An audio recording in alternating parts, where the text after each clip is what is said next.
How are you? Not bad. Just so I can concentrate on what you're saying. Yep. I'm just gonna put the gun out. Okay, I don't consent to any searches. I just want to make that clear. I'm not gonna search you. I don't consent to any seizures either. Okay. Just gonna hold this so I can have a conversation here. Okay.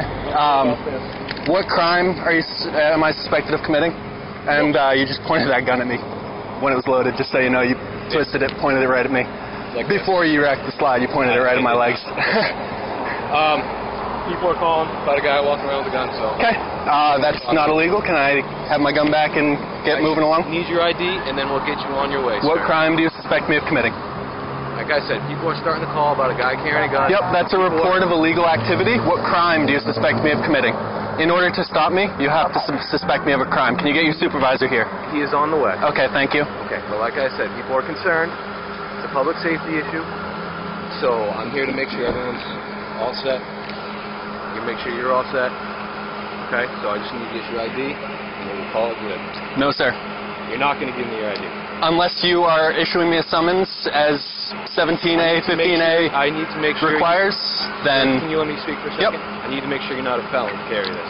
Do you suspect me of being a felon? I don't know you. So Okay, if you don't suspect me of being a felon, then I would like my gun back and I would like to proceed on my way. In order to carry a gun, you're not allowed to be a felon. Correct, but unless you suspect me of being a felon, there's no reason for you to stop me. There is a reason to stop you. Unless you suspect me of a crime, as Terry v. Ohio, Delaware v.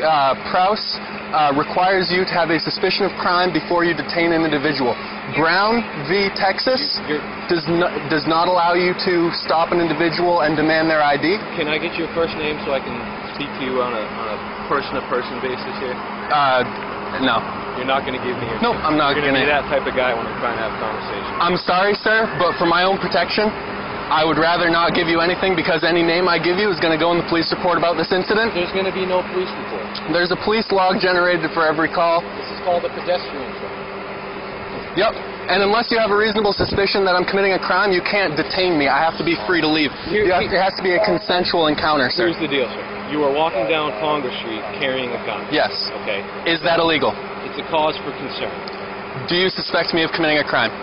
Sure. Do you suspect me of committing a crime, yes or no? Sure. I need... Suspenders. Keep my pants up.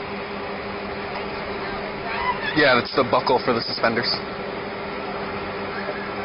This is common practice, dude. Okay. Yep. It's illegal common practice. It's not illegal. You see a guy walking down the street carrying a gun. Yep. Okay. Is that the only reason why you stop me? Yes. That I'm carrying a gun? Yes. Okay. In that case, I want you to refer you to DeBerry v. U.S. DeBerry v. U.S. says that a firearm, where legally carried, cannot be the only cause for reasonable suspicion for a stop. Yep. Am I free to go? You are. Okay. Can I have my gun back? Good. Thank you.